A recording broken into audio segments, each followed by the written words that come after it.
누가복음 11장 37절에서 54절 말씀을 통하여서 하나님께서 오늘 우리에게 주시는 말씀의 제목은 신앙의 내연과 외연이라는 말씀입니다.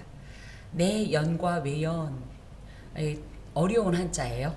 근데 좀 설명을 드릴게요. 제가 학교 다닐 때 한 교수님께서 쓰신 이 서적에서 나온 문구인데요. 너무 감동이 돼서 십몇 년간 굉장히 오랫동안 간직하고 있던 이런 말씀입니다. 내 연자에서 연자는요, 타오른다 라는 뜻을 갖고 있어요. 그래서 신앙이, 그러니까 모든 일이 내 연 안에서 이 타오르면 외연의 연자는 이어진다 연자를 갖고 있어요. 그러니까 안에서 타오르는 이 영적 에너지와 열정과 열심과 진심이 어떻게 해야 돼요? 밖으로까지 이어지어야 이게 참이에요. 모든 것에. 예. 신앙에도 내연이 있을까? 그럼 우리는 과연 외연으로 살아내고 있을까? 예, 이런 말씀을 오늘 하나님 앞에서 봤습니다. 오늘 말씀은요, 마태복음, 마가복음, 누가복음에 기록되어 있어요. 누가복음에도 지금도 있고 20장에도 일부분이 또 나오기 때문에 겉사람, 속사람 이런 얘기 들어보셨나요? 예, 고린도 후서 4장에 있는 말씀이에요. 속사람은 뭐예요? 속사람. 예, 굳이 얘기하면 하나님의 영으로 새로워진 어떤 존재 내지는 어떤 속성들을 말해요. 겉사람은 무엇이냐면 예전의 어떤 율법적인 것이나 이 형식적인 것으로 인해서 하나님 앞에는 바람직하지 않은 어떤 모습들이에요. 그래서 뭐예요? 겉사람은 날로 후패하고 오히려 낡아지고 벗겨지고 속사람이 날로 새로워져서 이 속사람이 그럼 속사람으로만 머무는 게 아니라 이 속사람이 가득 채워지면 저절로 겉사람이 되는 거예요. 그래서 우리가 속만이 아니라 겉까지도 완전히 변화되는 삶이어야 진정한 중생의 어떤 이런 표식이라고 하겠습니다. 그래서 신앙은 뭐냐? 속사람으로 시작돼서 겉사람으로 완성되는 거다. 요즘 제가 속사람이라는 이 속사람의 변화와 이 속사람의 중생을 놓고 굉장히 깊이 묵상하면서 하나님 앞에 가슴을 치고 있습니다. 여러분의 속사람은 하나님 안에서 과연 온전하십니까?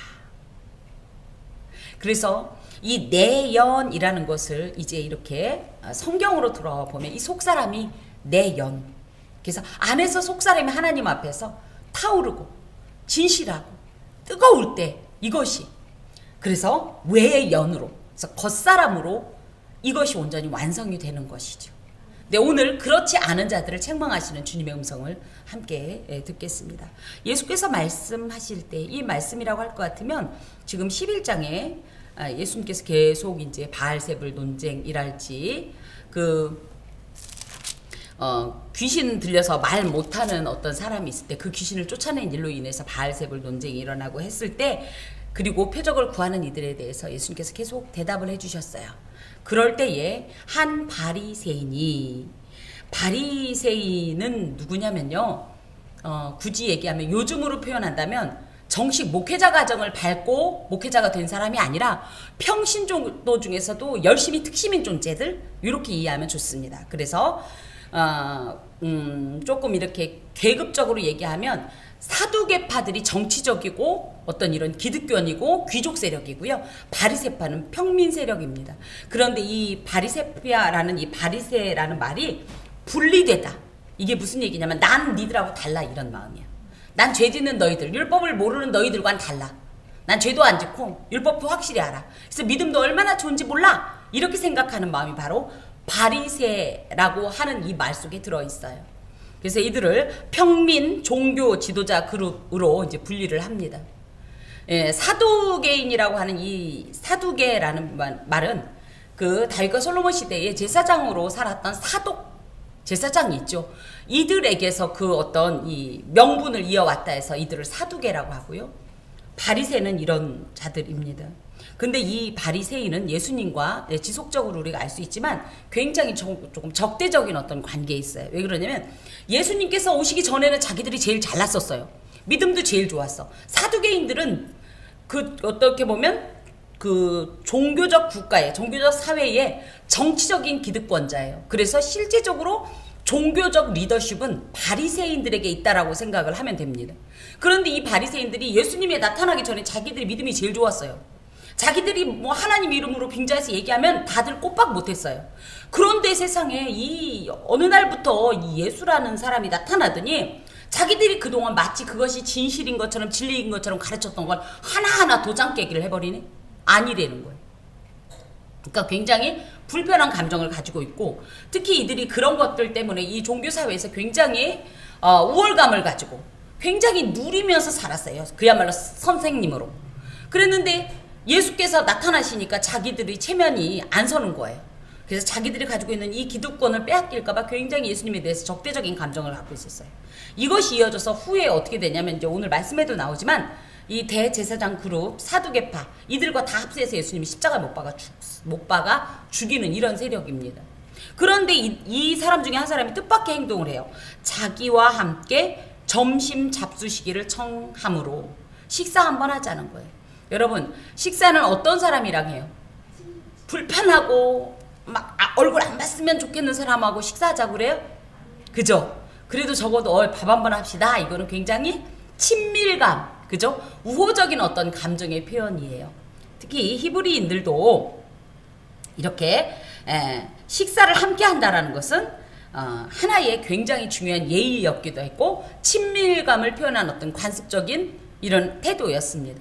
그러니까 이 사람이 예수님하고 같이 밥 먹자라고 얘기했다라는 것은 이 사람이 현재 예수님에 대해서 굉장히 친밀감과 우호적인 감정을 가지고 있다는 거예요.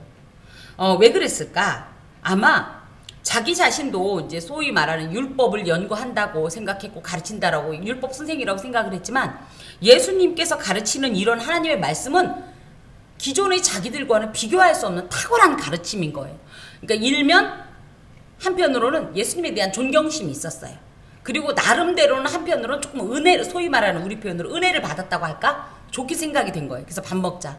그리고 하나 더는 누구랑 밥을 먹을 때 보통 비슷한 어떤 류끼리 밥을 먹어요? 아니면 전혀 이 격차가 나는 사람끼리 밥을 먹어요?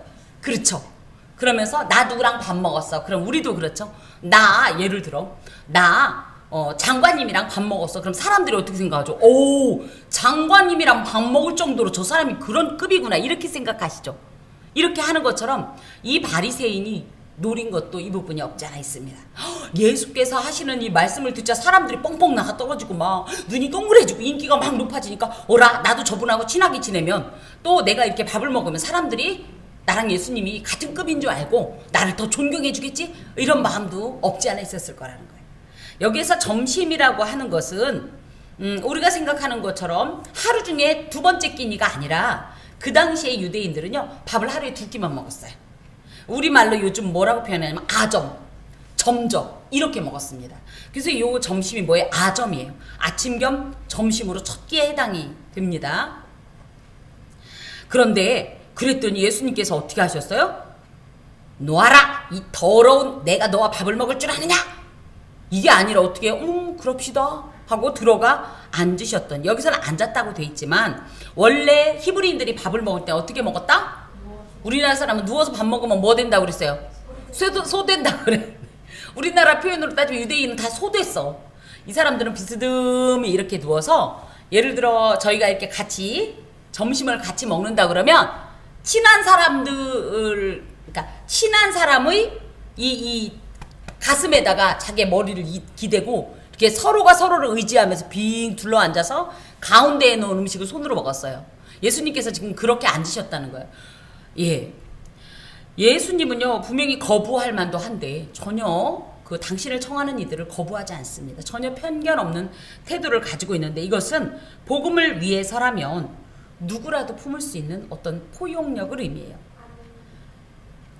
언젠가도 제가 말씀드렸는데, 만약에 저희 교회에 저희가 전혀 예상하지 못했던, 사회적으로 한 번도 교류가 없었던 어떤 사람이 들어온다면 우리는 기꺼이 영접할 수 있겠습니까? 예수님께서 언제나 본질을 가장 우선적으로 생각하세요. 중요한 건 뭐예요? 외향이 아니라는 거예요. 그 중심이 예배를 드리러 왔다는 자체를 먼저 보시는 거예요. 여기서도 마찬가지예요. 당신이 사회적으로나 종교적으로 마치 나와 대척점에 있는 사람인 것 같지만 난 그게 중요한 게 아니야. 복음인 나를 초청했다는 것이 중요한 거야. 이겁니다. 그래서 우리 교회가 향후 어떤 모양으로 이렇게 어떤 그 지체들로 이렇게 연합이 돼서 예배할지 모르지만 먼저 함부로 선입견을 갖고 고정관념으로 판단하거나 정죄하는 행동은 하지 말아야 돼요. 누구든지 어떤 모습으로 왔던지 예수님의 이런 모습들을 이곳에서 발견할 수 있어요. 그런데 저는 이런 내용을 들을 때마다 가슴이 발랑발랑해요. 왜? 예수님은 누구냐면요, 유대인이에요. 그야말로 뼛속부터 유대인이기 때문에 나면서 자라면서 늘 유대인들이 행하던 모든 일들이 몸에 익숙한 분이어서 누구 말 맞다나 눈 감고도 해야 되고요, 안 하려고 해도 저절로 몸이 따라가는 그런 유대적 관습의 사나이예요. 그런데 이분이 어떤 일을 하냐면요, 잡수시기 전에 손 씻지 아니함. 밥 먹기 전에 손 안 씻었다는 거예요.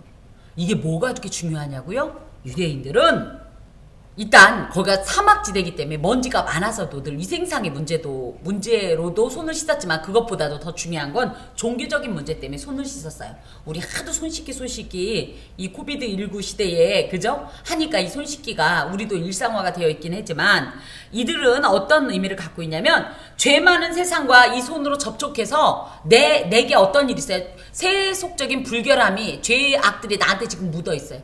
그러니까 어떻게 해야 돼? 이 손을 빨리 씻어서 내가 그것과 근절시켜야 된다라는 이런 불결 제거 결례가 있어요. 이거는 종교 지도자들인 바리새인들 이런 사람들이 아니라 일반인들조차도 철저하게 지켜져 오던 규범이에요. 예수님은 왜 이런 행동을 하실까요? 예, 그래서 제가 아슬아슬하다는 거예요. 예수님이 안식일에 뭐 하면 안 되는 거 알아요, 몰라요? 예수님께서 하시는 모든 일은 분명한 목적이 있습니다. 교훈의 목적이고 후에 보면 이것 때문에 하나의 이제 이들의 어떤 이 외식적이고 이 그야말로 겉모습에만 치중하는 이런 모습을 교훈하시기 위해서 의도적으로 이런 행동을 하셨습니다. 사실 그런데 우리가 기억할 것은요, 잡수시기 전에 손 씻지 않는 것이 하나님 안에서 보면은 이상할 것이 없어요. 왜냐면 율법에 정해진 게 아니에요. 이 식사 전에 손을 씻는 불결 제거 결례는요, 구약의 율법이 아니라 후대에 생겨난 인위적 규범으로 유대인이 아닌 사람들은 이걸 모르겠죠.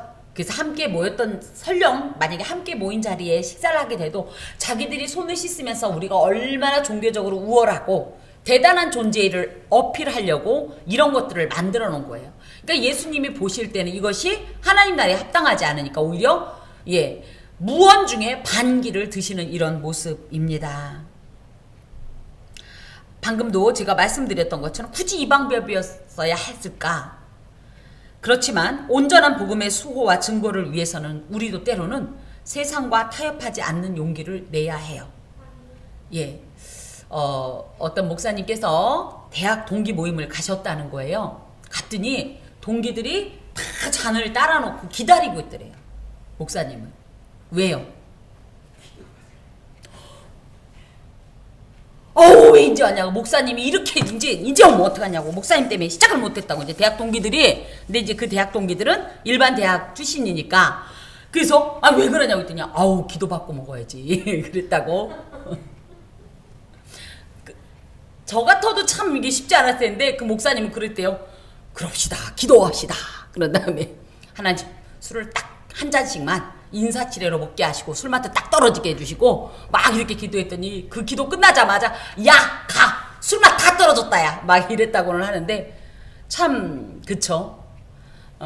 원래 왜 이렇게 됐냐면 이분이 갔을 때 그들이 막 술판을 벌이니까 나는 목사니까 안 가겠다 그랬더니 이분들이 이제 낸 게 야 저 기도 받고서 술 마시면 되는 거 아니냐, 기도해 주러 와라 목사니까, 이래서 갔다고 해요. 근데 보통은 그냥 불편할까봐, 그죠? 상대가 불편할까봐 대충 넘어가는 경우가 있단 말이죠. 하지만 우리가 때로는 이런 예수님의 모습처럼 아닐 땐 과감하게 아니라고 이야기할 수 있어야 돼요.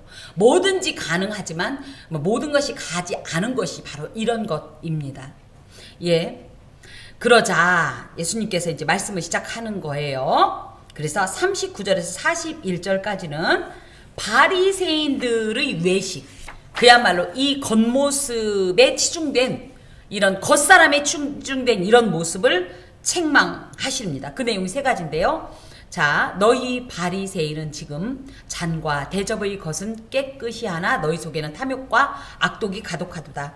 탐욕은요, 하르파게스라는 말로 강탈, 약탈, 착취, 그러니까 뭔가를 막 강제로라도 뺏어서 막 많아지고 싶은, 내 거, 다 내 거 삼고 싶은 이런 마음이에요.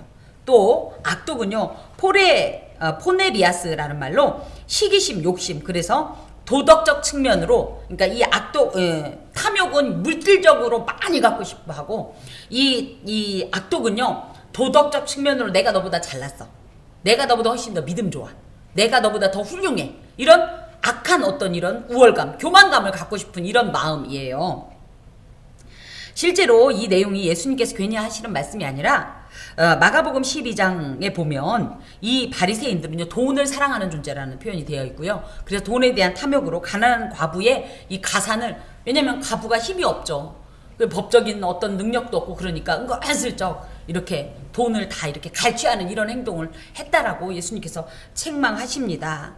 또 시기심과 욕심은요, 누가복음 15장의 맏아들처럼, 그래서 둘째 아들이 자기 동생이 들어왔을 때 기뻐해야 마땅함에도 불구하고 기뻐하지 않았잖아요. 그 맏아들처럼 세리들과 죄인들이 회개해도 좋아하지 않아요. 오히려 회개하지 않은 세리와 죄인들이 있으면 그들을 책망하고 이런 맛에 사는데, 얘들이 적당히 나쁜 짓을 해야 내가 얼마나 그야말로 하나님 앞에서 제대로 된 신앙인인가를 어필할 수 있는데, 얘들이 회개하면 그게 안 되니까 오히려 이런 악한 마음을 갖는 것이 바리새인들의 이 현재입니다. 이것이 어디에 있냐면 속에 있다는 거예요. 속에. 겉은 어때요? 잔과 대접의 것처럼 깨끗하다는 거예요. 자, 이 말을 조금 제가 정리해보면 이렇습니다. 잔과 대접은 모든 그릇을 통칭하는 음식을 담기 위한 것으로, 원래 음식 담기 위한 그릇은 어때야 돼요? 깨끗해야 돼요. 그런데 특히 만약에 굳이 깨끗하려면 음식이 닿는 부분이 깨끗해야 돼요? 아니면 바깥이 깨끗해야 돼요? 안이 깨끗해야 돼요. 오히려 안쪽이, 음식이 담기는 안쪽이 깨끗하지 않으면 그 그릇에 담은 음식은 먹을 수가 없죠. 겉이 딱 깨끗한 건 아무런 효과가 없다는 거예요. 근데 너희들이 딱 그 모습이라는 거예요. 겉은 지금 뭐예요? 온갖 외식으로 사람들 앞에 그럴듯한 신앙생활 하는 것 같고 말씀을 증거하는 것 같아서 사람들이 볼 땐 겉모습이 깨끗해 보이지만 네 속엔 뭐가 있어요? 악독과 탐욕으로 하나님과 절대적으로 공유할 수 없는 이런 것들이 가득하니 어떻게 해라? 우선적으로 이것부터 깨끗하게 하라, 지금 이 얘기입니다. 바리새인들은 율법의 사소한 규정들을 준수하는 것을 통해서 사람들에게 아주 거룩하고 아주 의롭게 보이려고 이런 외식적인 행동을 했지만, 정작 정결해야 할 속사람은요, 아주 추악하고 아주 부패하고 패역했는데 이걸 털어낼 생각을 않고 오히려 이것을 짐짓 숨기면서 그럴듯한 외양만으로 사람들에게 어필해 왔다라는 사실을 예수님께서 딱 짚고 계십니다. 우리에게도 이런 모습이 있을 수 있어요. 우리가 어떤 행동을 했는데 그것이 겉모습과 속마음이 다를 때 말이에요. 나의 입술로서는 사랑을 말하지만 내 마음엔 오히려 그를 저주하고 미워하는 마음이 가득하다면, 또 어떤 누군가를 구제하는데 그 구제받는 대상을 불쌍히 여기고 하나님의 손길을 대신하는 은혜로운 마음이 아니라 그 사람을 무시하고 업신여기는 마음이 있다면, 또 우리가 어떤 봉사를 할 때도 하나님 보시기에 아름다운 모습이 아니라 사람이 보기에 아름다워서 칭찬받기를 바라는 마음으로 봉사하고 있다면, 이 모든 것이 우리의 잔과 대접의 겉은 깨끗하지만 이 속엔 하나님의 거룩한 걸 담을 수 없는, 그래서 이 그릇은 결국은 자기 의무를 다하지 못하는 이런 모습일 수 있다라는 거죠. 어리석은 자들아, 그러면서 이들의 현재가 어리석다라는 거예요. 어리석다라는 말은 아프론이란 말로 옳고 그르거나 또 중요하고 하찮은 것에 대해서 뭐가 중요한지, 무엇이 온전한지 분별하지 못하는 그런 마음입니다. 그러니 당연히 영적 진리에 대한 깨달음도 없고 하나님에 대해서도 제대로 이해하지 못한다는 거예요. 왜요? 겉을 만드신 이가 속도 만들지 아니하셨느냐. 자신들은 자칭 의인이고 존경받는 자들이라고 생각을 했어요. 43절에도 그런 내용이 나와요. 그런데 정작 이 사람들은요, 하나님께서 사람의 겉뿐 아니라 속까지 만들었고 하나님은 겉모습만 보는 게 아니라 속까지 본다는 사실을 잊어먹었어요. 인정하지도 않아요. 그러면서 보이지 않는 속의 정결에는 이게 진짜인데 이거엔 관심을 두지 않고 종교적인 현실, 형식 준수를 통해서 외적으로만 거룩하게 보이려고 하는 이런 위선적인 행동이 예수님 보시기엔 정말 제일 미련한 행동이라는 거예요. 하나님의 눈을 의식하시는 게 가장 지혜롭고 온전한 겁니다. 사람들이 칭찬하는 것에 만족하지 마셔야 될 것은 사람들은 뭐만 봐요? 겉만 봐요. 그러니까 내가 겉으로 대충만 치장하면 사람들은 막 나를 칭찬하고 높이지만 정말 두려운 것은 뭐예요? 하나님이 보시는 그 감찰하시는 눈, 그분은 무엇을 보세요? 우리의 중심을 보고, 우리의 속마음을 보고, 내 생각을 보고, 동기를 보고, 사람들에겐 감춰져 있는 과정들을 보고 판단하시기 때문에 하나님 보시는 것이 더 무서운 건데, 이 사람들은 어리석게도 자칭 믿음이 있다고 생각하고 종교적 스승이라고 이야기하는 이 스스로가 뭐예요? 하나님의 눈길을 의식하지 않고 사람 눈만 의식해서 살아가니 얼마나 어리석은 자냐. 영적 소경이다. 그러나 그 안에 있는 것으로 구제하라. 그리하면 모든 것이 너에게 깨끗하리라. 참 이 말씀이 쉽지가 않아요. 이게 무슨 얘기냐. 그 안에 있는 것이라는 것은 무슨 얘기냐면요.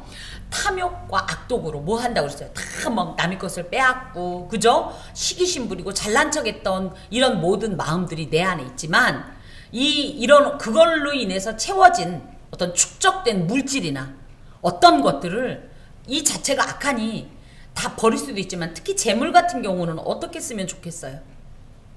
누구 우리말에 이런 거 있죠. 뭐같이 벌어서 예, 약간 이 말하고 통하는 것 같아요. 그래서 물론 너희들이 부정적인 방법으로 이 물질을 취한 건 맞지만 이걸 너희를 위해 쓰지 말고 하나님 나라를 위해서 사용해라 이 얘기예요. 그러면 그것들이 너희에게 깨끗하리라. 이게 무슨 얘기냐면 그런 행동을 하기 전엔 내가 하나님하고 어떤 관계였어요? 뜨끔뜨끔했겠죠. 내가 부정적인 방법으로 남의 물건을 갈취하고 몰래 슬그머니 주머니에 넣었던 이런 것들을 내가 나 자신의 양심이 알고 있어요. 그걸 가지고 하나님을 배웁자니 늘 뜨끔뜨끔하고 죄책감이 있었고 그러다 보니까 하나님께 순전히 나가지 못하고 껄끄러운 관계였었는데 오히려 아예 그런 걸 나의 즐거움이나 나의 유익을 위해 쓰지 말고 정말 하나님의 나라를 위해 기꺼이 이 떡을 물 위에 던지는 것처럼 그냥 내어놓아라. 그러면 이것 때문에 어떤 일이 있냐? 하나님과의 모든 관계가 이렇게 그죠? 불편하고 껄끄러웠던 관계가 오히려 청산되고 새로운 관계로 시작할 수 있다. 그래서 우리가 이쯤에서 기억할 것이 삭개오 이야기를 기억해 볼 필요가 있습니다. 삭개오가 예수님을 만나자마자 제일 먼저 한 얘기가 무슨 얘기예요? 나요. 이거 사실은 그렇게 많이 뺏고 그러진 않았어요. 하지만 어떻게 하겠다는 거. 이거 탁 나눠주겠다고. 이런 얘기를 하죠. 네, 그러므로 말미암아 예수님께서는 그 모든 악을 오히려 뭐라고 그래요? 오늘 이 집에 구원이 맺다 이런 말씀을 하시지 않습니까? 자, 또 두 번째 예수님의 책망이 있습니다. 화 있을진저 너희 바리새인이여. 화 있을진저라는 표현이 이제 이 본문에 총 3번이 나오는데요. 이 화 있을진저라는 이 말은 우아이라는 말로 이 하나님 앞에서 화라는 것은 어느 정도일까요? 하나님이 화를 내면 어느 정도일까요, 여러분? 자, 우리 어렸을 때 부모님이 우리에게 화를 내는 경우가 있었습니까? 어땠어요? 부모님이 화내면? 안 무서웠어요? 무섭죠. 하나님이 화내면요? 어느 정도 무서울까요? 부모님이 화내는 거하고 비교가 될까요? 어마어마한 이 진노와 그로 인한 이 결과를 이대로 가면 그거 당한다는 얘기예요, 예수님. 이런 외식을. 그러면서 그런 외식의 실제를 이야기하고 있습니다. 이 외식이 우리 바깥 외 아닌 거 아시죠? 예. 외식하는 자들한테 외식하면 하나님 앞에 벌 받는구나. 그래서 오늘부터 집에서 밥 해 먹는구나. 그게 아닌 거 아시죠? 예, 거짓되고 위선적인 마음, 내 속과 겉이 다른 마음을 외식이라고 하는데요. 너희 바리새인이여, 너희가 박하와 운향과 모든 채소의 11조는 드리되.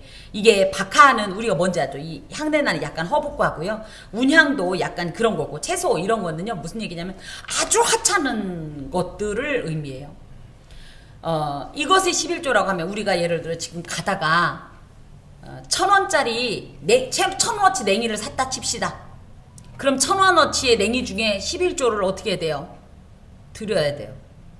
이렇게 철저하게 이들이 하나님 앞에서 외적으로는 신앙생활을 했다는 거예요.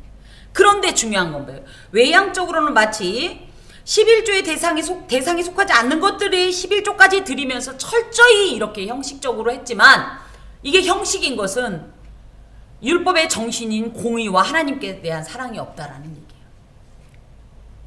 그래서 공의는요, 사회적 정의 실현을 말해요. 그래서 누가 우리를 만나도 역시 저 사람은 하나님 믿는 사람이야, 참 의롭고 온전해, 반듯해 라는 소리를 들을 수 있을 정도 하나님의 공의의 어떤 현신이 되어야 돼요. 또 한 가지, 사랑이라는 것은요, 하나님을 사랑할 뿐 아니라 이웃에게도 그 사랑이, 그래서 수직적 사랑과 수평적 사랑이 이게 완성이 돼야 되는데, 이건 없이, 이게 율법의 기본 정신이에요. 근데 이건 없이 겉모양만, 그래서 오죽하면 길 가다가 냉이 사가지고 그 냉이에 11조까지 드리는 이 정도로 철저히 형식적인 생활을 하지만 이건 하나님이 사실은 이런 거 받지 않는다는 말씀이에요. 이게 외식이라는 거죠. 예수께서는 그런데 이제 여기에 보면 그러나 이것도 행하고 저것도 버리지 말아야 할지니라. 이게 무슨 얘기냐 하면, 이것도 행하고, 이것은 뭘까요? 예, 철저한 11조, 형식적인 어떤 신앙의 형식도 무시 못한다는 얘기예요. 그랬더니 11조는 하지 말라는 얘기구나. 이게 아니에요. 예, 형식도 행해야 되고, 저것은 뭐예요? 율법의 정신을 말해요. 이것도 버리지 않는다는 건 뭐예요? 둘 다 중요하다는 얘기예요. 둘 다 같은 무게로, 예, 같은 어떤, 예, 이런, 중요성을 가지고 균형을 맞춰서 그렇게 하나님 앞에 행하는 것이 진정한 신앙의 모습이라는 거죠. 예수님께서는 율법을 파괴하거나 반대하시는 분이 아니에요. 오히려 너무 인위적이고 유전적인 규범에 매여서 율법 준수의 바른 생활을 잘못 이해하고 행동하는 것을 비판하시는 것이고요. 진정한 율법 준수는 뭐다? 율법의 행동 안엔 반드시 율법의 근본 정신이 하나님을 향한 사랑, 이웃을 향한 사랑, 그리고 공의의 실천이 함께 있어야 된다는 얘기입니다. 교회 와서는 너무너무 하나님 앞에서 온전한 사람인데 밖에만 나가면 저 사람 때문에 내가 정말 시험 들어 이런다면 우리가 지금 이런 바리새인과 같은 모습이라는 거죠. 두 번째, 이제 화에 대해서 말씀하십니다. 화 있을진저 너희 바리새인이여, 너희가 회당의 높은 자리와 시장에서 문안받는 것을 기뻐하는도다. 이게 무슨 얘기냐면요, 회당의 높은 자리라는 것은 회당에서 제일 높은 자리, 우리 교회에서 제일 높은 자리는 어디예요? 여기죠. 여기가 제일 높아요. 심지어 전 서 있잖아요. 잘도 보이잖아요. 회당의 높은 자리라는 표현에는, 회당은 뭐냐면 이스라엘은 종교사회라고 그랬어요. 이곳에서 제일 높은 존재는 누굴까요? 종교적 리더예요. 그죠? 그렇죠. 뭐 제사장 내지는 이런 그러니까 율법 교사들이라고 할 때, 그러므로 많은 사람들이 추앙하는데 그때도서도 거기서도 제일 높은 자리에 앉고 싶은 거예요. 그 높은 자리라고 할 때는 실제적으로는 뭐냐면 회당 내에서 율법책을 넣어두는 이 궤가 있는데 그 궤의 맨 앞자리가 바로 회당의 높은 자리인데요. 여기에 서로 앉고 싶어서 내가 제일 높다는 걸 드러내기 위해서 서로 아주 치열하게 경쟁했대요. 종교적인 이 명예욕 그리고 교만에 사로잡혀 있는 어떤 이런 모습입니다. 예, 만약에 목회자가 그렇다면 맞아, 목사님이니까 그렇지. 여러분, 짐짓 속지 마세요. 말씀은 여전히 말씀이죠. 사람에 의해서 자꾸만 말씀을 그 사람에게 합리화시키면서 적정히 이제 인위적으로 막 넘어가지 마세요. 오히려 그것 때문에 이 영혼이 망할 수 있어요. 아닌 건 아닌 거예요. 그렇다고 목회자가 있거나 말거나 뭐 내 배고픈데 뭐 이 정도까지는 아니라고 해도 너무 목회자를 신성시하거나 너무 이렇게 높이는 거 바람직하지 않아요. 그 목회자의 영혼을 위해서. 이해가 가십니까? 또 시장에서 문안받는다는 것은 무슨 얘기냐면요, 시장에 가면 어머머머 저분 우리 회당의 김 선생님 아니야, 김 랍비 아니야, 그죠? 이러면서 어머 랍비님 막 이러면서 복이 있을지어다, God bless you, 뭐 샬롬, 오 위대하니, 뭐 역시 짱짱짱, 막 이런 얘기를 듣고 싶어서 그렇게 시장을 많이 다녔대요. 너무 웃긴 얘기로. 이 시장에서 문안받고 싶어서 안달난 너희들의 그런 모습이 얼마나 하나님 보시기엔 무가치한 일인지를 알라! 자꾸 그런 마음 가지면 뭐다, 네가 하나님의 영광을 네가 누리는 거기 때문에 분명히 화 있을진저. 또 44절, 화 있을진저 너희야, 너희는 평토장한 무덤 같아서 그 위를 밟는 사람이 알지 못하느니라. 평토장이란 말은 아델라라는 말로, 우리나라는 평토장 문화가 없습니다. 우리나라는 애들이라도 봉분을 약간이라도 해요. 그죠? 높은 봉분을 이렇게 쌓고, 애들 묘는 그저 자그마하게 봉분 작게 쌓고, 그죠? 옛날에 보면 양반들은 엄청 쌓고 막 이런데, 저희는 어쨌든 봉분을 합니다만 이들은요, 특별히 이제 이 평토장이라고 그래서 사람들이 알아차릴 수 없는 무덤. 왜 그러냐 하면 죄인들이나, 그죠? 그러니까 이 사람의 이 어떤 이렇게 정정당당하게 자신의 죽음을 알리지 못하는 자들은 어찌됐든 빨리 매장을 해야 되니까 슬그머니 이렇게 썰랄하게 하고 평지에, 그러니까 이렇게 매장하고 평지처럼 만들어 놓고 이렇게 이러는 무덤이 평토장이에요.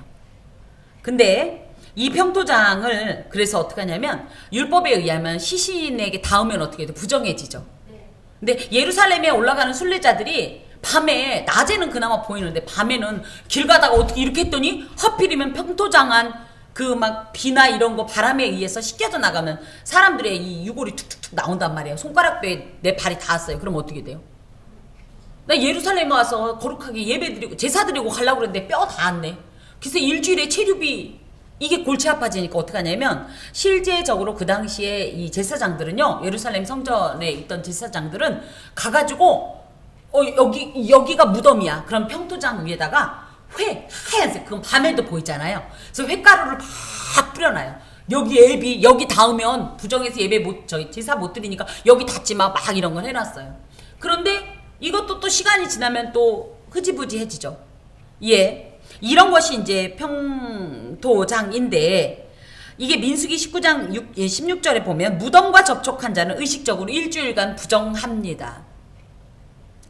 그런 평토장과 이 바리새인이 같다는 얘기는 무슨 얘기냐면요, 사람들은 평토장이니까 모르고 밟았다는 얘기예요. 그렇지만 알고 보면 의식적으로 뭐 율법적으로 부정한 존재가 되는 것처럼, 당신들이 이 바리새인들이 썩고 부패한 이 속과는 달리 겉으로는 너무나 거룩하고 너무나 경건한 모습으로 이렇게 사람들에게 이렇게 하고 어떤 영향력을 끼치는 것 때문에, 이 사람 때문에 평토장을 밟은 사람들이 부정해지는 것처럼 이 바리새인들 때문에 다른 사람들도 부정해지게 만든다는 뜻을 가지고 있어요. 이것은 영적 지도자가 만약에 이런 평토장한 무덤과 같아서 짐짓 자신의 속을 감추고 겉모습만 그럴듯하게 만들어서 다른 사람들에게 이 영향력을 끼치게 되면 이 영적 지도자의 타락과 영향력 때문에 다른 사람까지 다 타락하게 되고, 그 악한 영향력으로 인해서 아주 심각한 결과를 초래한다는 거예요. 실제로 여러분, 성경에 대해서, 신학에 대해서는 웬만하면 목회자의 말을 믿죠. 그쵸? 이게 이거예요. 이러면 어머 나 그동안 몰랐는데 저건가 봐. 난 이걸로 알았는데 이건가 봐. 대부분이 그러죠. 근데 그게 이게 이거야라고 했는데, 이게 만약에 바람직하지 않은 거라면 어떻게 되는 거? 그 영향 받아서 영혼이 죽게 되는 거예요.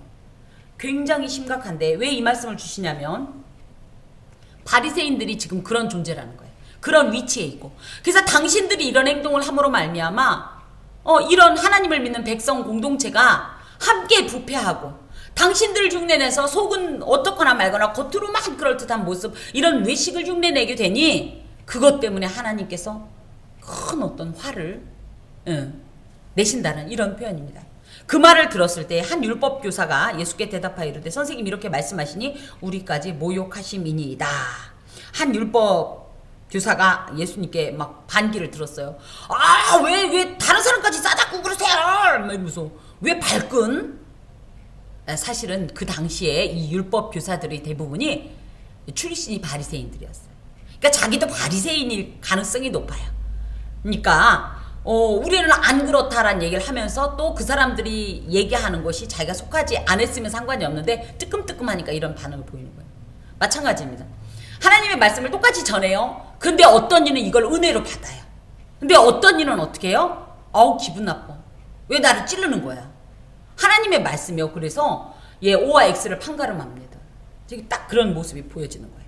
그러자 예수님께서 이번에는 율법 교사들을 향해서 세 가지 화를 또 선언하면서 이들을 책망하시는데, 첫 번째, 화 있을진저 너희 율법 교사여. 그래서 이 율법 교사라는 표현은요, 이 바리새인들보다 조금 더 종교적인 집단입니다. 그리고 조금 더 교육적인 집단이에요. 그래서 이런 교육적인 권위도 있고 이랬던 사람들인데, 그들이 했던 행동이 뭐냐면, 지기 어려운 짐을 사람에게 지우고 너희는 한 손가락도 이 짐에 대지 않는도다. 이 지기 어려운 무거운 짐이라는 것은 율법이 무겁다는 게 아니라, 율법이면 차라리 괜찮은데 율법 자체가 아닌 율법사들이 율법을 이 자의적으로 해석해서, 예를 들어 율법의 이 본은 요거예요. 원래 본체는 요거예요. 예를 들어 뭐 안식일을 기억하여 거룩히 지켜라. 이게 율법의 본체예요. 요거만 잘 지키면 돼요. 근데 뭐예요? 뭐 하지 마라, 뭐 하지 마라, 뭐 하지 마라 만들어서 예수님께 시비를 건 건 이 자체가 아니었어요. 뭐예요? 자기들이 만든 거 그거 안 지켰다고 하는 요런 행동들을 말하는 거예요. 그래서 율법을 자유적으로 해석해서 만든 각종 까다로운 규범과 의식법으로, 이런 걸 통해서 너 그거 안 했지, 이거 안 했지, 이렇게 해서 사람들을 정죄하고 판단하는 이런 행동을 하면서, 그래서 율법 외에도 613개 조항이나 되는 규례를 만들었어요. 원래 예를 들어 10계명이면 총 몇 개? 10개면 되는데 이 10개가 613개가 돼버린 거예요. 그러니까 10개면 그나마, 그쵸? 이 정죄에 당할 일이 그나마 좀 덜 할 텐데 613개가 되니까 뭐 누구 말만 따라 방구만 껴도 다 율법을 저촉하는 거가 되는 거예요. 그래가지고 이렇게 규례를 만들어서 백성들에게 지키도록 강요하면서 지들은 안 지켰어요. 지들은 아는 거예요. 피해 나갈 구멍을. 이렇게 얘기하죠. 아, 저 사람이 저걸 알기 때문에 저거엔 선수 X 피해 나가는 거야. 똑같은 짓을 했어요. 그래서 예수님께서 그런 모습을 말씀하시면서, 믿거든 신행 일치적 삶을 살아라. 믿거든 너 행동으로 옮겨라. 내지는 너희들을 스스로 니들이 스승이라고 생각하면 선생답게 행동해라. 지금 이 얘기입니다. 화 있을진저 너희는 선지자들의 무덤을 만드는도다. 실제적으로 이들은요, 유대인들이죠. 유대인들의 조상들은 우리 역사서에 보면 하나님의 말씀을 전하는 선지자들을 환호한 적이 없어요. 왜요? 나 계속 죄 짓고 싶은데, 계속 달콤하게 살고 싶은데 자꾸 그러면 안 된다고 얘기하니까 어떻게 해요? 이들이 이 악한 마음으로 선지자들을 죽였어요. 예, 이 선지자들이 타 민족에게 죽임 당한 게 아니라 동족 하나님의 백성에게 죽임을 당했어요. 그런데 그 후손들은요, 우리는 그런 조상들과 질이 다른 사람들이라고 하면서 선지자들에 대한 존경의 표시로 그들의 무덤을 단장하고 막 화려하게 꾸미면서, 우리는 조상들과는 달리 선지자를 존경하고 또 우리는 선지자의 자취를 물려받은 선지자의 후예라고 이렇게 어필하고 싶어 했지만, 이와 같이 그들은 죽이고 너희는 무덤을 만드니 너희가 너희 조상의 행한 일의 증인이 되어 옳게 여기는도다. 이 행동이 뭐냐? 결론적으로는 결코 하나님 안에서 진짜 선지자의 후예답게 하나님의 말씀을 청종하고 그 말씀을 따른다고 하면 모르겠지만, 겉으로만 선민이라 합시고 하고 그 속은 너희 조상들과 똑같으니 다 같은 통속이란 얘기예요. 이것은 이렇습니다. 거꾸로 얘기하면 우리는 우리 조상들과 같지 않다 이렇게 표현하는 것에서는 자기의 조상들의 악함을 인정하는 것이 되는데, 알고 보니 자신의 행동들이 누구를 닮았어요? 선지자를 닮고 싶지만 조상을 닮았으니 너희 조상들이 악하다고 하는데 그걸 닮은 너희도 악하다. 지금 이 얘기예요. 그러므로 하나님의 지혜가 일렀으되 내가 선지자와 사도들을 그들에게 보내리니 그 중에서 덜어는 죽이며 또 박해하리라 하였느니라. 창세 이후로 흘린 모든 선지자의 피를 이 세대가 담당하되. 그래서 그러면 신약에서는 누가 이런 일을 당했을까? 하나님께서 보내신 선지자 중에 누가 죽임을 당했을까요? 세례 요한. 또요. 예수님 죽였잖아요, 이들이. 예수님은 이미 아시고 이 말씀을 하는 거예요. 하나님께로부터 온 선지자를 죽이는 자들이 그 선지자를 죽인 자신의 조상들이 악하다고 했으면서 니들도 그 행동을 하니까 니들도 악하다, 똑같다. 지금 그 말씀을 하시면서 너희들이 장차 꿈꾸고 있는 이 행동을 하지 말라는 거예요. 이 행동을 하면 너희들이 그토록 악하다고 얘기했던 조상들과 똑같은 자들이다라는 표현을 하고 계신 겁니다. 특히 특히 이제 51절은요, 이제 이 순교자에 대한 얘기가 나오는데요.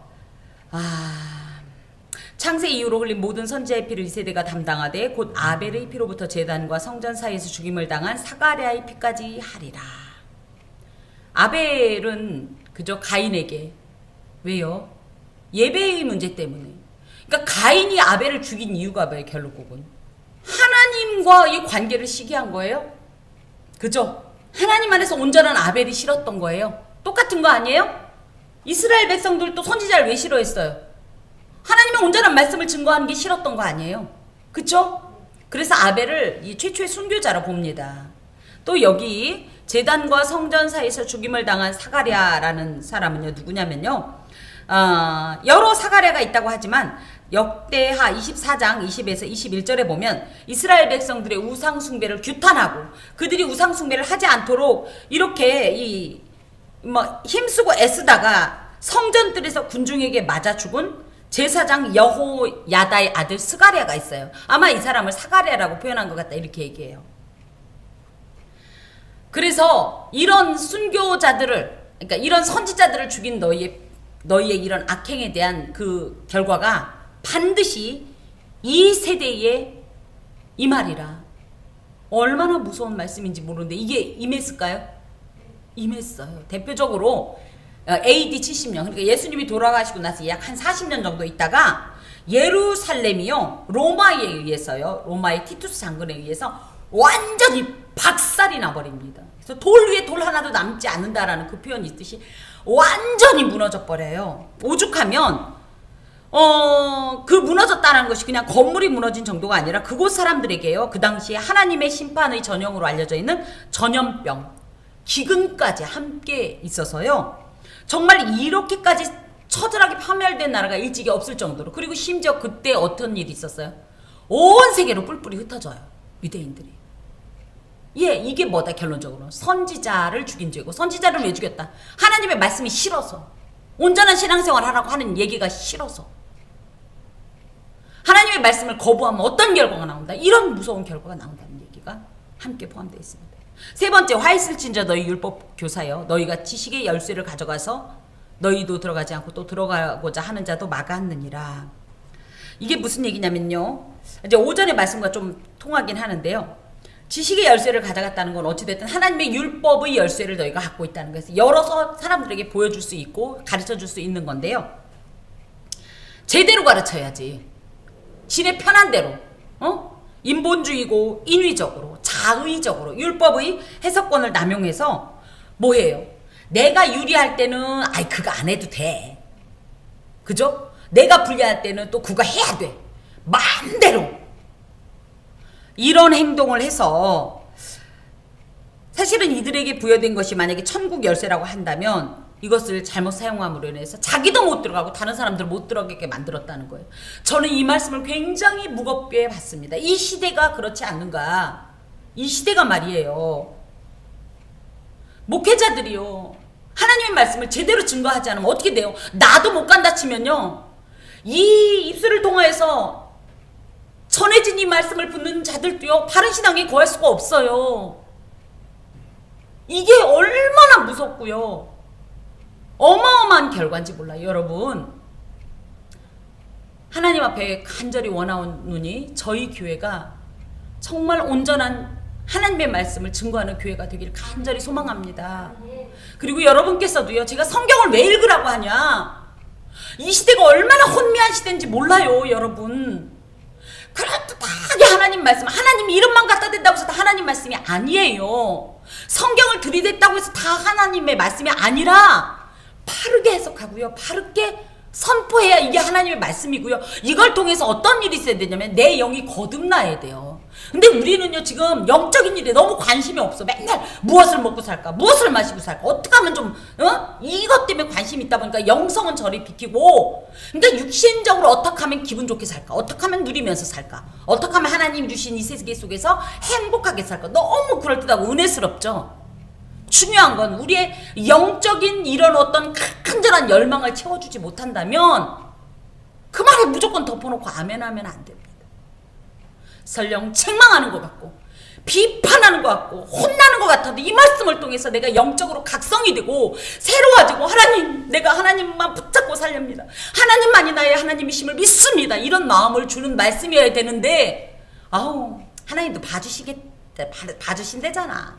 하나님도 다 이해하신대잖아. 하나님도 지쳤대잖아. 하나님도 늙었대잖아. 그래가면서 인위적으로 해석된 말씀을 받다 보면 너무나 심각하고 비극적인 결과를 초래하게 됩니다. 예수님께서 그 상황을 보니까 얼마나 안타까우면 이거는 굉장히 저주의 말이에요. 그 하나님의 화가 임할 것이다. 임해라 이 얘기입니다.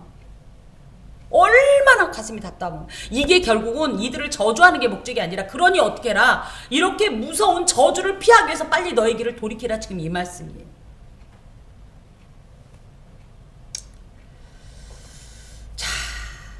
그런데 이런 얘기를 들었으면 보통은 어떻게 해야 돼요? 어찌할꼬 하나님이 화내시면 얼마나 무서운데 아이고 천부의 의지 없어서 벌레 같은 이 죄인을 용서해 주고 이렇게 나와야 정상 아니에요? 하나님의 이 책망의 음성을 들으면 이게 정상인데 어떤 반응을 보이냐? 거기서 나오실 때 서기관과 바리새인들이 거세게 달려들어 여러 가지 일을 따져 묻고 예수님의 책망을 겸허하게 받아들이고 주여 회개합니다. 정말 제가 잘못했습니다. 이제 제대로 하겠습니다. 이러기는커녕 오히려 분개해서 예수에게 죽일 듯이 달라붙어서 막 그건 이거 아니에요? 이건 아니에요? 막 이러듯이 마치 기자들이 막 사람 저거하게 질문하듯이 막 예수님에게 막 심지어 귀찮게 느껴질 정도로 계속 질문을 지금 해대는 이런 모습입니다. 그 입에서 나오는 말을 책잡고자 하여 노리고 있더라. 이게 무슨 얘기냐면 마치 사냥꾼이 짐승을 잡기 위해 짐승이 자주 출현하는 길목에 매복하여 기다리듯이 예수님께로부터 책망을 들은 바리새인과 이 율법 교사들이 예수님을 음해할 거리를 찾기 위해서 눈이 뒤집혀진 이런 모습입니다. 예수님의 책망을 마음에 새겨서 자아 성찰하기는커녕 오히려 주님을 책잡으려고 하는 완악하고 거만한 종교적인 이런 행태들을 볼 때 걔들은 왜 그랬어가 아니라는 거죠. 우리도 하나님께서 때로는 음성 주실 때 딱딱 내 마음에 드는 말씀만 주시나요? 너무 은혜스럽고 행복하고 맞아 날 칭찬해줘 너무 기뻐 이런 말씀만 들리나요? 왜 하필이면 하나님 그건 얘기 안 하려고 그러는데 왜 그걸 꼭 건드리세요? 그런 일 많지 않나요? 그나마 그걸 알게 되면 우리 영은 깨어있는 거예요. 우리 영이 민감한 거예요. 영이 잠자고 있으면요 정말 오늘따라 왜 최집사는 안 왔니? 딱 걔한테 하는 얘기구만 이러고 있다니까요. 그런데 얼른 어머 나 이 얘기 아무한테도 안 했는데 왜 이 얘기를 공공연하게 그냥 말씀하셔. 또 어떤 분은 목회자에게 혹시라도 누가 일렀을까봐 목사님 누구한테 그 얘기 들으셨어요? 아니 목사도 몰라요. 목사도 몰라. 하나님만 아시는 거예요. 그건 뭐예요? 하나님의 소리예요. 하나님의 소리. 하나님께서 나한테 직접 말씀하시는 거예요. 근데 대놓고 가가지고 야 김권사야 이러면 더 자존심 상해. 전체가 듣게 하면 차라리 나는 아닌 척하고 너인 척 할 수나 있지. 오히려 은혜를 받아야 되는데 우리 또한 누군가 또 하나님께서 누군가를 통해서 또 말씀을 통해서 나의 잘못을 지적하고 나의 이 현재를 책망하실 때 오히려 그런 말을 전해준 사람을 미워하거나 귀를 막아버리고 아닌 척하고 있지는 않은지요. 책망을 들을 때 뉘우치고 돌이키는 사람이 진정 복되고 지혜로운 사람입니다. 아까 이제 처음에 좀 어려운 말씀이라고 하면서 신앙의 내용과 외연을 이제 말씀을 드렸습니다. 여러분, 우리는 이 외적인 거에 너무 치중해요. 신앙은 외적인 건요. 사람은 볼지 모르지만 하나님 앞에서는 안 보이는 모습이에요. 안 보인다는 게 하나님 못 봐서가 아니라 취급을 안 한다는 얘기예요. 가치 완산을 안 해버린다는 얘기예요. 하나 가치가 없다는 얘기예요. 하나님 보시는 건 중심이에요. 신앙이 내연이라고 할 땐 이 신앙의 열정과 하나님을 향한 뜨겁고 진실된 사랑이 이 안에 가득해서 이것이 겉으로 이어지는 것이 이것이 정석이에요. 근데 우리는 대부분이 뭐부터 꾸며요? 여기부터 그죠? 겉부터 꾸며서 안을 조금씩 채우는데 힘이 없어요. 신앙이. 그러면 우리는 외적인 건 필요 없어. 안만 가득하면 돼. 그러니 주일날 내 마음은 하나님께로 가 있어. 그리고 주일날 자고 내 마음대로 시간을 보내고 그래도 될까요? 나는 하나님 내 중심 아시잖아. 하나님 사랑하니까 난 이렇게 행동해도 돼. 내 마음은 이런데 내 손이 내 상황에 어쩔 수 없어 이런 거야. 하나님 그래서 그걸 인정해 주실까요? 우리가 신앙은 내연과 외연이 사실은 균형을 맞춰야 되고요. 예, 실제로 이 안에서부터 우러난 어떤 거룩한 에너지라 할지라도 겉으로 나타나야 돼요. 이게 진정한 신앙이에요. 외면과 형식만 중시하는 위선, 이것을 그러니까 형식을 중시하는 것도 중요해요. 저희 교회 오전 예배 보면 얼마나 형식이 강합니까?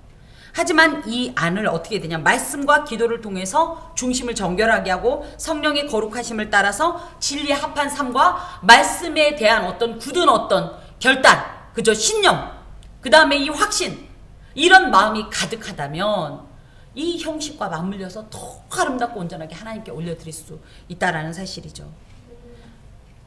여러분의 내연은 어떻습니까? 우리가 왜 겉으로 드러나지 않냐? 아직 내연이 다 타오르지 않고 차지 않아서요. 채웁시다. 속사람으로 가득하고 하나님 기뻐하시는 속사람으로 가득해서 이게 자연스럽게 겉으로 향기롭게 나올 수 있도록 하나님께서 힘주시길 간절히 소망합니다. 기도하겠습니다. 하나님 감사합니다. 믿는다라는 입술의 고백보다 진정한 믿음을 원합니다. 믿게 하시고 그 믿음으로 행동하고 살아가게 하여 주시옵소서. 내 안에 주님의 영으로 또 주님의 말씀으로 진리의 빛으로 가득 채워주셔서 그것이 온전한 우리의 삶 가운데 드러날 수 있도록 주여 도와 주시옵소서. 우리 사랑하는 주님의 권속들이 그러므로 말미암아 주님의 나라로 온전히 살아가게 하여 주옵소서. 예수 그리스도의 이름으로 기도하오며 아멘.